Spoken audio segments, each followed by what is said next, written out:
Hi friends, welcome to Veda tailors. మనకి ఇక్కడ cut వర్క్కి అంటే హ్యాండ్ కానీ నెక్ కానీ కట్ వర్క్కి లోడింగ్ సిస్టమ్తో థ్రెడ్ పైపింగ్.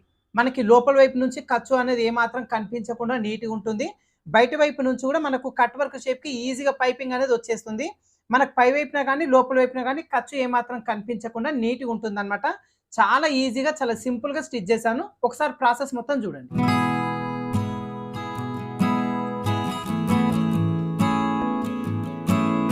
ముందుగా లైనింగ్ పీస్ తీసేసుకోండి. అయితే ఇంటూ మార్క్ ఎందుకు పెట్టినా అనేది నేను ఇప్పుడు ఏం చెప్పానండి. మీకు అందరికి కూడా ఇంతకుముందు చాలా సార్లు చెప్పిన ఇంటూ మార్క్ ఎందుకు పెట్టుకోవాలి అని చెప్పి.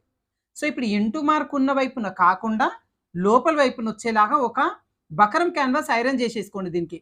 దీని వెడల్పు వచ్చేసి ఒక 2.5 ఇంచుల వరకు ఉంటే సరిపోతుంది. పెద్దగా అవసరం లేదు. ఇదిగోండి 2.5 పెట్టినా ఒక 2 ఇంచులు పెట్టినా ఇబ్బంది ఏమి ఉండదు. ఒక పీస్ అనేది నీట్గా ఐరన్ చేసేసుకోండి. ఇట్లా ఐరన్ చేసిన తర్వాత ఇప్పుడు ఇంటూ మార్క్ ఏదైతే ఉందో ఇంటూ మార్కు పై వైపునకు వచ్చేలాగా పెట్టండి. పెట్టిన తర్వాత కింద వైపున మనం నార్మల్గా పైపింగ్ కానీ లేదంటే దేనికోసమైనా హ్యాండ్కి కింద ఖర్చు ఒక 1/2 ఇంచు తీసుకుంటాం కదా. సో ఈ 1/2 ఇంచులో ఒక 1/4 ఇంచు కరెక్ట్ ఇదిగోండి ఒక 1/4 ఇంచు వచ్చేలాగా ఫస్ట్ ఒక లైన్ డ్రా చేస్తాం ఇలా. తర్వాత ఒరిజినల్గా మనం ఏదైతే ఖర్చు పెట్టినామో 1/2 ఇంచు ఈ 1/2 ఇంచు వచ్చేలాగా ఒక లైన్ డ్రా చేస్తాం. ఇలా డ్రా చేసిన తర్వాత ఇప్పుడు మనకు ఇక్కడ కట్ వర్క్ షేప్ ఇస్తాం కదా. సో షేప్ అనేది ఇప్పుడు ఈ రెండింటి మధ్యలో నుంచి వస్తుంది. అయితే ఇది కొంచెం పైకి కూడా వస్తుంది కదా, కట్ వర్క్ షేప్ కొంచెం పైకి కూడా వస్తుంది. కాబట్టి ఈ పైన ఎంత పెడతారంటే మొత్తం చివరి నుంచి 1 ఇంచ్ వచ్చేలాగా పెట్టండి. ఇప్పుడు ఈ క్లాత్ని కరెక్ట్గా మధ్యలోకి ఫోల్డింగ్ చేసేసుకొని ఎక్కడైతే ఫోల్డింగ్ వస్తుందో ఇక్కడ ఒక మార్కింగ్ చేసుకోండి ఇలా. ఇప్పుడు కట్ వర్క్ షేప్ ఇవ్వడం కోసం రౌండ్గా ఏదైనా తీసేసుకోండి. నేను జస్ట్ సింపుల్గా ఒక మూత తీసుకున్నా. అయితే కట్ వర్క్ మరీ కిందికి గోల్ గుండేలాగా కూడా కొంచెం బ్రాడ్ గుండేలాగా తీసుకొని ఇంకా మీకు ఈ స్టిచ్చింగ్ ఈజీగా ఉంటుంది అంతే. బట్ నేను చూపించే ప్రాసెస్లో మీరు రౌండ్ షేప్ తీసుకున్నా కూడా కట్ వర్క్కి పైపింగ్ ఈజీగా వచ్చేస్తుంది. సో ఫస్ట్ కింద ఈ మధ్యలో మార్కింగ్ ఏదైతే ఉందో మార్కింగ్కి ఈ మూతని 2 సగాలుగా అటు ఇటు ఈక్వల్గా వచ్చేలాగా పెట్టేసుకోండి. ఇట్లా పెట్టి కరెక్ట్గా హాఫ్ వరకు మనకు పై వైపున ఆల్రెడీ 1/2 ఇంచు తీసుకున్నాం కదా, ఇదిగోండి ఇక్కడ వరకు లైన్ డ్రా చేసుకోండి. రౌండ్ షేప్ వచ్చేస్తుంది ఇలా. ఇప్పుడు ఇక్కడ నుంచి ఒక 1/4 ఇంచు కూడా కాదు కొంచెం అంతా తగ్గించి మళ్ళీ ఇక్కడ నుంచి పెట్టేసుకోండి, పక్కకు జరిపేసి. తర్వాత సేమ్ కొంచెం ఒక 1/4 ఇంచు కంటే కొంచెం తగ్గించి మార్కింగ్ చేసుకొని సేమ్ ఇంకొక రౌండ్ షేప్ తీసుకోండి. అయితే మనకి ఇక్కడ నార్మల్గా ఒక 2 ఇంచుల ఖర్చు పెడతాం, ఇక్కడ వరకు సైడ్ జాయింట్ వస్తుంది. సో ఇప్పుడు దీన్ని తీసుకొచ్చి ఈ 2 ఇంచుల దగ్గర నుంచి ఏం చేస్తారంటే దీని లోపల కలిపి సింపుల్గా అయిపోయింది. సేమ్ ఇదే విధంగా అటువైపున కూడా డ్రా చేస్తాం. అయితే కట్ వర్క్ నేను కంప్లీట్గానండి బోట్ నెక్ మోడల్ అనమాట, వెనకాల ముందు బోట్ నెక్ కట్ వర్క్ లోడింగ్తో స్టిచ్ చేసిన. బట్ ఆ వీడియో నేను తీయలేదు, నెక్ పార్ట్కి తీసిన. సో మీకు ఒకవేళ నెక్ పార్ట్ కూడా కావాలంటే నెక్స్ట్ మీరు కామెంట్ పెట్టండి, నేను చూస్తాను. ఇప్పుడు ఇట్లా డ్రా చేసిన తర్వాత సేమ్ ఇక్కడ కూడా అంతే. మనకి 2 ఇంచులు కదా ఖర్చు కోసం తీసుకుంటాం ఇక్కడ వరకు. దీని ఇక్కడ నుంచి జస్ట్ దీని లోపలికి రౌండ్ షేప్ కలిపేసి అయిపోయింది. సింపుల్గా రౌండ్ కట్ వర్క్ షేప్ అయితే మార్కింగ్ చేసుకున్నాం కదా. ఇలా మార్కింగ్ చేసిన తర్వాత ఇప్పుడు దీనికి కట్ వర్క్ ఒరిజినల్ పైన కుట్టే కంటే ముందు దీనికి పైపింగ్ వేసుకోవాలి. పైపింగ్ వేసే కంటే ముందు ఇప్పుడు ఏదైతే మనం 1/4 ఇంచు ఎక్స్ట్రా తీసుకున్నామో ఈ 1/4 ఇంచు దగ్గర నుంచి షేప్ ఎట్లుంది అట్లా కటింగ్ అనేది చేసేసుకుందాం. సో ఇది మీకు బక్రం క్యాన్వాస్ పీస్ ఉంటేనే వస్తుందండి, లేదంటే రాదు. మీరు పైనుంచి కుట్టు వేస్తారు చూడు, ఆ పీస్తోనైతే కొంచెం కష్టమే. ఐరన్ చేసే మోడల్ ఉంటేనే మీకు ఈ డిజైన్ అనేది పర్ఫెక్ట్ వస్తుంది. మీకు మీ దగ్గరలో టైలర్ షాప్స్ మెటీరియల్స్ అమ్ముతారుగా, వాళ్ళ దగ్గర కనుక్కోండి. ఒక 50 రూపీస్ అట్లా మీటర్ ఉంటుంది. లేదంటే మన దగ్గర పేపర్ ప్యాటర్న్స్ ఆర్డర్ పెట్టుకునే వాళ్ళకి 1 మీటర్ ఫ్రీగా ఇస్తున్నాము. కావాలనుకున్న వాళ్ళు మన వాట్సాప్కి కాంటాక్ట్ అవ్వచ్చు. షేప్ ఎట్లుంది అట్లా. అయితే ఈ కొంచెం గ్యాప్ వదిలినాం కదా, కొంచెం పైకి తీసుకోండి ఇట్లా. ఎందుకు వదిలిన గ్యాప్ అంటే అది కార్నర్ షేప్ పర్ఫెక్ట్గా రావడం కోసం. ఏంటంటే మనం కట్ వర్క్ మామూలుగా కుట్టినప్పుడే కొంచెం అడపదడప వస్తుంటుంది, మనం ఇప్పుడు పైపింగ్ వేస్తున్నాం కదా. సో ఏంటంటే అక్కడ కార్నర్ షేప్ నీట్గా రావాలి తిరిగేసిన తర్వాత. అందుకోసం అది ఆ గ్యాప్ ఏదైతే 1/4 ఇంచు అంత వదిలేసామో దానికి రెండింటికి మధ్యలోకి ఇది కూడా ఇట్లా కట్ అయిపోవాలి. మళ్ళీ ఇక్కడ నుంచి ఇట్లా స్టార్ట్ అవ్వాలి. 1/4 ఇంచు అంతా కట్ చేసాం. ఇంకొక 1/4 ఇంచు ఉంది మనకు ఖర్చు, మొత్తం 1/2 ఇంచు ఖర్చు కోసం తీసుకున్నాం కదా. ఇప్పుడు 1/4 ఇంచు ఖర్చు కట్ చేసాం, ఇంకొక 1/4 ఇంచు ఉంది. ఆ 1/4 ఇంచుతో మనం పైపింగ్ వేస్తాం అండి. మీకు నార్మల్గా బ్లౌజుల్లో స్టిచ్చింగ్ పర్ఫెక్ట్గానే వస్తుంది, కటింగ్లోనే మిస్టేక్స్ వస్తాయి అనుకునే వాళ్ళకి బ్లౌజ్ కటింగ్ పేపర్స్ మన దగ్గర అవైలబుల్గా ఉంటాయి. అదేవిధంగా మీరు టైలరింగ్ అనేది ఇంకా పర్ఫెక్ట్గా నేర్చుకోవాలి అంటే సీక్వెల్గా నేర్చుకోవాలి అనుకుంటే మన ఆన్లైన్ క్లాసెస్లో జాయిన్ అవ్వచ్చు అండి. వీటికి సంబంధించిన ఇన్ఫర్మేషన్ కోసం కింద ఇచ్చిన నెంబర్కి వాట్సాప్ చేయండి. అయితే పైపింగ్ వేయడం కోసం మీరు ఒక పీస్ అనేది రెడీ చేసేసుకోండి. ఈ పైపింగ్ ఎట్లా స్టిచ్ చేసుకోవాలి పీస్ అనేది మీకు ఆల్రెడీ తెలుసు. ఒక క్లాత్ తీసుకోండి, మధ్యలో థ్రెడ్ వచ్చేలా పెట్టి పక్క నుంచి ఒక కుట్టు వేసేసుకోండి. ఈ ఖర్చు 1/4 ఇంచు మాత్రమే ఉంచుకొని మిగతా పీస్ మొత్తం కట్ చేయండి. ఇప్పుడు మనకి పైనుంచి కుడతాం. ఇక్కడ ఆల్రెడీ ఒక పావించి ఇంకా ఖర్చు ఉంది హ్యాండ్‌కి కింద. ఈ పావించి వచ్చేలాగా ఈ చివరి నుంచి పెట్టి కుట్టు వేసుకుందాం. ఇక్కడికొచ్చేసరికి ఏం చేయాలంటే ఈ చివరి నుంచి ఎగ్జాక్ట్‌గా ఈ షేప్ ఎట్లుందో అట్లా పావించి ఖర్చుతో కుట్టాలి. మీకు ఒకవేళ కుట్టడం ఏమన్నా ఇబ్బంది ఉంటే మార్కింగ్ చేసుకోండి. ఇప్పుడు ఒక గీత అనేది మార్కింగ్ చేసుకుంటే ఆ గీత ప్రకారంగా మీరు కుట్టొచ్చు. ఈ కార్నర్ వరకు వచ్చేసరికి దీన్ని ఇట్లా తిప్పండి. ఇట్లా తిప్పి దీన్ని ఇదిగోండి ఇట్లా నొక్కి పట్టండి. ఒక కుట్టి ఇట్లా దించేసినామంటే అది అణిగిపోతది ఇంక.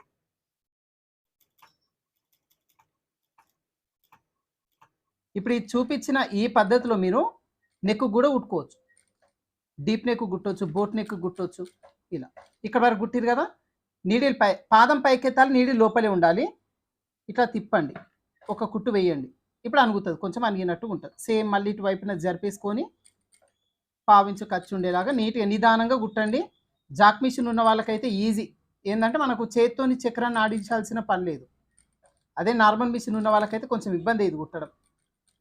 ఇట్లా మళ్ళీ పాదాన్ని పైకెత్తాలి, నీడి లోపలే ఉండాలి. దీన్ని తిప్పండి, ఇక్కడ ఒక్క కుట్టు వేయండి టాకా. నెక్స్ట్ ఇదిగోండి ఇట్లా జరిపేసుకొని నిదానంగా ఏంటంటే ఒక్కొక్క కుట్టు పడుతుంది. జాక్ మిషన్కి కొంచెం కుట్లు అనేది ఎంత కావాలంటే అంత వేసుకోవచ్చు. ఒక కుట్టు మాత్రమే రావాలంటే ఒక్కసారి నీడిల్ దించేలా కూడా పెట్టవచ్చు.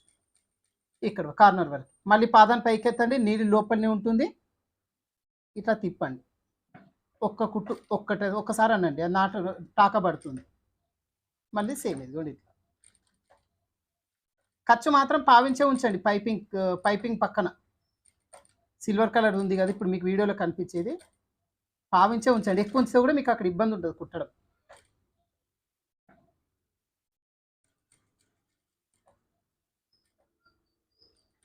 చాలామంది జాక్ మిషన్కి దారం బాబిన్ ఎక్కట్లేదు దారం అని అడుగుతున్నారు కదా.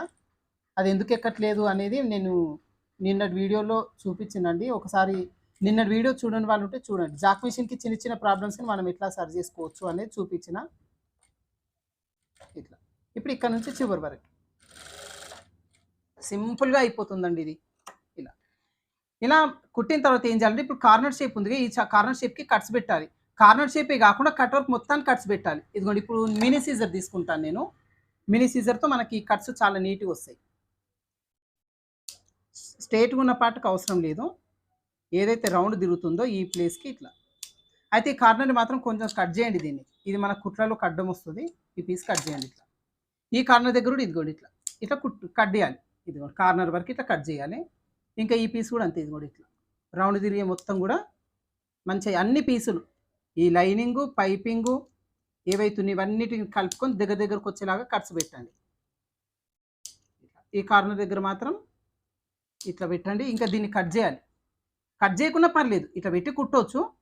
బట్ కొంచెం ఇదిగోండి తలలాగా లేచిందిగా, దాన్ని కట్ చేయండి. ఇట్లానే మొత్తం చివరి వరకు కట్స్ పెట్టుకోండి. ఇలా నీట్గా కట్స్ పెట్టేసిన తర్వాత ఇప్పుడు మనకి ఒరిజినల్ పీస్ని తీసుకోండి. అయితే ఒరిజినల్ పీస్ కూడా ఒకవేళ చంక జాయింట్లు ఉంటే ముందే వేసేసుకోండి, అంటే తర్వాత కూడా వేసుకోవచ్చు.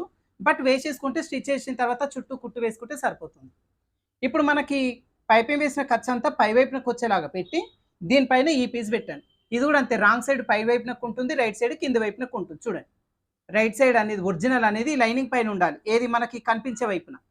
ఈ రాంగ్ సైడ్ మొత్తం పైకి ఉండాలి. ఇట్లా వచ్చేలాగా కరెక్ట్గా పెట్టి దీని మొత్తాన్ని కిందికి తిరిగేయండి.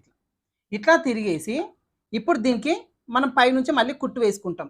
సో ఈ ఎడ్జ్ దగ్గర నుంచి పెట్టేసుకోండి, కరెక్ట్గా ఈ కార్నర్ దగ్గర నుంచి పెట్టేసుకోండి. అది కూడా మధ్యలోకి వస్తుందా లేదా చూసుకోండి. హ్యాండ్ పీస్ కూడా ఇదిగోండి కరెక్ట్ చివరి వరకు ఈక్వల్గా ఉంది.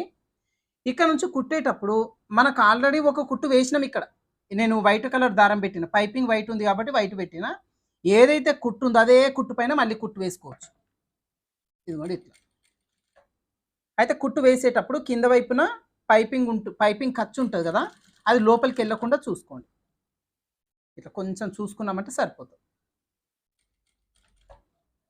అయితే మిషన్కి చిన్న సెట్టింగ్ కూడా చేసుకోవాల్సి ఉంటుంది పైపింగ్ ఇట్లా వేయాలన్నప్పుడు. తర్వాత కొంచెం ఇదిగోండి ఇవి ఓపెన్ చేసి ఖర్చులు అవంతా కూడా కిందికి వచ్చేలాగా చూసి కరెక్ట్ ఇదిగోండి ఆల్రెడీ వేసిన కుట్టు పైన మళ్ళీ వేసుకోవాలి. ఇది జాక్ మిషన్కే కాదు, సెట్టింగ్ అంటే మనం పైపింగ్ అట్లా వేయాలన్నప్పుడు నీట్గా రానికి సెట్టింగ్ అన్ని మిషన్స్కి చేసుకోవచ్చు. బట్ ఈ కట్ వర్క్కి లోడింగ్ పైపింగ్ వేయాలంటే నన్ను అడిగితే అయితే ఈ దీంతోనే జాక్ మిషన్ ఇండస్ట్రియల్ మిషన్తోనే కొంచెం బెటర్గా వస్తుందండి. ఎందుకంటే మనకు రెండు చేతులు కూడా ఇక్కడే ఉండాలి. చక్రాన్ని దింపడానికి అది అట్లా ఉండొద్దు. అట్లుంటే రాదు. ఈ ఖర్చులంతా కొంచెం నీట్‌గా అందులో కుట్లలోకి రాకుండా తిప్పేసి ఆల్రెడీ వేసిన కుట్టు పైన నిదానంగా వేసేసుకోండి. ఇబ్బందేముండదు. చాలా ఈజీగొస్తది.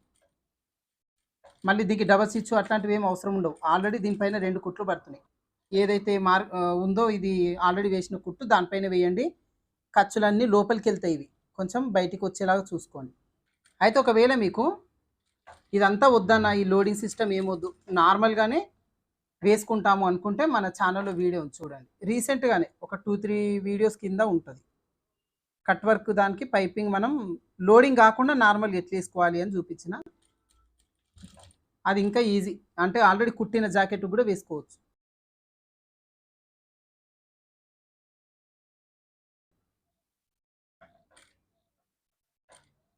ఇట్లా కరెక్ట్‌గా ఇదిగోండి కింద ఈ ఖర్చులన్నీ కూడా ఈక్వల్‌గా మంచిగా నీట్‌గా వచ్చేలాగా పెట్టి ఆల్రెడీ ఏదైతే కుట్టు వేసినామో ఇదే కుట్టు పైన చివరి వరకు కుట్టు వేసేస్తాం. దీనికి డబల్ స్టిచ్ అట్లాంటివి ఏం అవసరం లేదు ఇంకా. ఇలా కుట్టిన తర్వాత ఇప్పుడు ఎక్స్ట్రా పీస్ కట్ చేయాలి. అంతకంటే ముందు ఒకసారి దీన్ని తిరిగేసి ఇక్కడ ఏదన్నా ఒక్కదాన్ని ఓపెన్ చేసి చెక్ చేసుకోండి పర్ఫెక్ట్‌గా ఉందా అని. ఇదిగో మనకు అసలు చాలా నీట్‌గా వచ్చింది. ఒక్కటి ఓపెన్ చేసి చూసుకుంటే చాలు. ఇట్లా మంచిగా నీట్‌గా వచ్చింది కదా! ఇప్పుడు దీన్ని నార్మల్‌గా తిరిగేసి ఇప్పుడు ఏం చేస్తామంటే ఒరిజినల్ ఏదైతే ఉందో ఒరిజినల్ పీస్‌ని కట్ చేయాలి. ఇదిగోండి జస్ట్ ఈ కార్నర్ లాగా ఇక్కడ. ఈ మూలలు ఏవైతే ఉన్నాయో మూలలని ఒరిజినల్ పీస్‌ని కట్ చేసుకోవాలి. ఇది తింపాలి కదా మళ్ళీ మనం. ఈ కార్నర్‌కి ఒకసారి నీట్‌గా నిదానంగా కట్టు పెట్టండి. ఏది కుట్టేసిందాక. ఇంక ఈ రౌండ్ తిరిగే దగ్గర అయితే పెద్దగా ఏం అవసరం లేదు. మనం ఐరన్ చేస్తాం లాస్ట్‌లో. ఇప్పుడు దీన్ని ఏం చేస్తామంటే తిరిగేయండి. ఇట్లా పట్టేసుకొని ఒకసారి నార్మల్‌గా ఫింగర్‌తో ఇట్లా ఓపెన్ చేయండి. ఏదైనా చిన్న పిన్ తీసుకొని దాన్ని మళ్ళీ ఒకసారి సరి చేసుకుంటే సరిపోతుంది.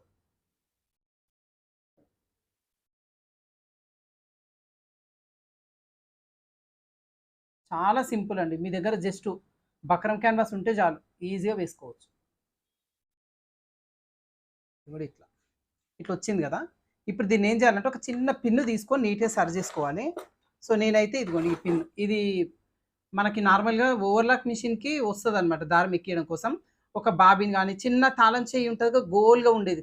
మరీ షార్ప్‌గా ఉండేది కాకుండా కొంచెం గోల్‌గా ఉండేది చూసుకొని దాంతో నీట్‌గా సరి చేసుకోవచ్చు.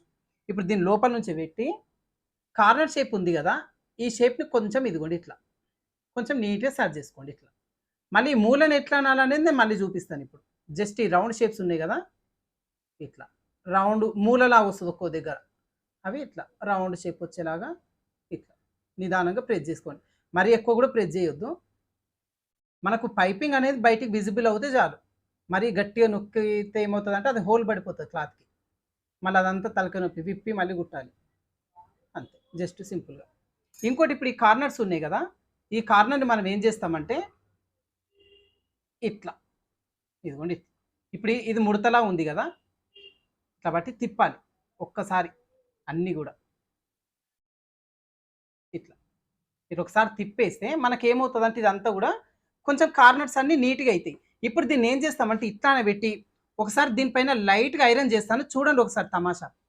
అయితే ఏందంటే ఈ తాళం చెయ్యి ఇక్కడ ఇది షార్ప్ ఉండదు. కొంచెం రౌండ్‌గా ఉంటదండి. దీంతోని నాకు చాలా బాగా వస్తుంది. కట్ వర్క్ ఇంతకుముందు దీంతోనే అట్లా నేను రెడీ చేసిన. ఈ కార్నర్స్ అన్నీ ఇదిగోండి. అదే విధంగా ఈ కార్నర్ దగ్గర కొంచెం చెప్పినాను గదా! ఇట్లా సరి చేయండి. ఇప్పుడు నేను ఐరన్ చేస్తాను దీనికి. అయితే ఐరన్ గూడా నా దగ్గర సిల్వర్ స్టార్‌ది ఉందండి. ఇది ఎంత హీట్ పెట్టినా క్లాత్ కాలిపోదు. మీ దగ్గర నార్మల్‌ది ఉంటే మాత్రం కొంచెం లైట్ ఐరనే పెట్టండి. ఎక్కువ హీట్ పెట్టొద్దు. ఇదేందంటే 5 నంబర్ పెట్టినా క్లాత్ అనేది కాలిపోదు. స్టీమ్ ఏం చేయట్లేదు నేను. జస్ట్ ఐరన్ చేస్తున్నా అంతే.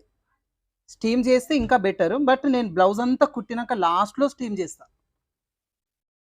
హెమ్మింగ్ పట్టి, మెడ పట్టి అవన్నిటికి నేనేం చేస్తానంటే లోపలికి మడిచి స్టీమ్ ఐరన్ చేస్తాను. హెమ్మింగ్ చేసే వాళ్ళకి ఇబ్బంది లేకుండా. పైనుంచి చేసేసినాక దీన్ని రివర్స్ తిప్పి ఇక్కడ కూడా ఒకసారి తీసేయి. ఇప్పుడు దీన్ని మిషన్ మీదకి తీసుకెళ్ళి లైనింగ్ ఒరిజినల్ మొత్తం కుట్టేసి ఎక్స్ట్రా పీస్ మొత్తం కట్ చేద్దాం. ఇదిగోండి మనకు కంప్లీట్ అయిపోయింది. కట్ వర్క్‌కి మనకి లోపల వైపున ఖర్చు కనిపియదు. మనకి ఏది లైనింగే ఉంటది. గుచ్చుకోవడం గానీ, లేదంటే ఆ క్లాత్‌కి మళ్ళీ హెమ్మింగ్ చేయడము, అట్లాంటి పీకలు ఇవ్వడం ఏదుండదు. లోపల నుంచి మొత్తం చాలా నీట్‌గా పైపింగ్ ఉంటుంది. బయట వైపు నుంచి కూడా ఇదిగోండి నీట్‌గా పైపింగ్ ఉంటుంది కట్ వర్క్‌కి. చాలా సింపుల్‌గా. సో, చూసిర్రు గదా! ప్రాసెస్ మొత్తం గూడా. సో, మీకు కట్ వర్క్‌కి లోడింగ్ సిస్టమ్‌తో పైపింగ్ వెయ్యాలి అంటే ప్రాసెస్ ఎలా ఉంటుంది? ఫస్ట్ ఆఫ్ ఆల్ ఎక్కడి నుంచి స్టార్ట్ జేసుకోవాలి? లైనింగ్ అంటించడము, దీనిపైన ఏది లైనింగ్ పైన బక్రమ్ క్యాన్వాస్ అంటించడం, దానిపైన డిజైన్ జేసుకున్నాం. తర్వాత థ్రెడ్ పైపింగ్ పెట్టి రెడీ చేసిన తర్వాత లైనింగ్ కుట్టి తిరిగేసినాం ఒరిజినల్ పైన. ఎంత ఈజీ ఉంది? చాలా ఈజీ ఉంది గదా! సో, మీకు ఒకవేళ ఇది ట్రై చేయాలి అనుకుంటే రఫ్‌గా ఒక క్లాత్ పైన కట్ వర్క్ వచ్చేలాగా మీరు రెడీ జేసుకోండి. మీకు ఎంత నీట్‌గా వస్తుంది? పర్ఫెక్ట్ వస్తుందా? ఏవైనా మిస్టేక్స్ వస్తున్నాయా? మిస్టేక్స్ వచ్చినాయంటే మళ్ళీ ఒకసారి ట్రై చేయండి. అట్లా పర్ఫెక్ట్‌గా వచ్చిన తర్వాత మీ బ్లౌజ్ మీరు ఒకసారి కట్ చేసి కుట్టి వేసుకోండి. ఆ ఫినిషింగ్ మాత్రం పర్ఫెక్ట్‌గా ఉంటుంది. కానీ లాస్ట్‌లో మాత్రం ఐరన్ చేయడం మాత్రం మర్చిపోవద్దు. లైట్‌గా ఐరన్ అయితే చేసుకోవాలి. ఓకేనా? సో, కట్ వర్క్ షేప్ వచ్చేలాగా అంటే కట్ వర్క్ షేప్‌కి లోడింగ్ పైపింగ్ వచ్చేలాగా ఏ విధంగా ఈజీగా మనం రెడీ చేసుకోవాలి అనేది చూసిర్రా ఫ్రెండ్స్? సో, ఈ వీడియో గనుక మీకు నచ్చినట్లయితే ఈ వీడియోలో చెప్పిన టిప్స్‌లో ఏదో ఒక చిన్న టిప్ మీకు యూజ్ అయినా గూడా వీడియోకి మాత్రం ఖచ్చితంగా ఒక చిన్న లైక్ అయితే చేయండి ఫ్రెండ్స్. మీరు లైక్ చేయడం వల్ల నాకు సపోర్ట్‌గా ఉంటుందనమాట. ఇట్లాంటి వీడియోస్ చేయడానికి నాకు చాలా ఇంట్రెస్ట్‌గా ఉంటుంది. సో, ఖచ్చితంగా నచ్చింది ఇందులో ఏదో ఒక ఈ టాపిక్‌లో చిన్న టిప్ అయినా నచ్చింది అనుకుంటే మాత్రం ఖచ్చితంగా ఒక లైక్ అయితే చేయండి. మీ ఫ్రెండ్స్‌కి కూడా ఈ వీడియోని ఫార్వర్డ్ చేయండి. వాళ్ళకి కూడా ఇట్లాంటి డిజైన్స్ వేసుకోవాలని ఇష్టం ఉంటుంది గదా! వాళ్ళతో కూడా ఫార్వర్డ్ చేసుకోండి. తర్వాత ఛానెల్‌ని సబ్స్క్రైబ్ చేసుకొని వాళ్ళుంటే ఒకసారి చెక్ చేసుకోండి. చాలా మంది నోటిఫికేషన్ రావట్లేదు అంటున్నారు గదా! సో, సబ్స్క్రైబ్ చేసుకున్నారా లేదా? పక్కన బెల్ ఐకాన్ ఆల్ సింబల్‌లో ఉందా లేదా? ఒకసారి చెక్ చేసుకోండి. ఓకేనా? Thank you for watching.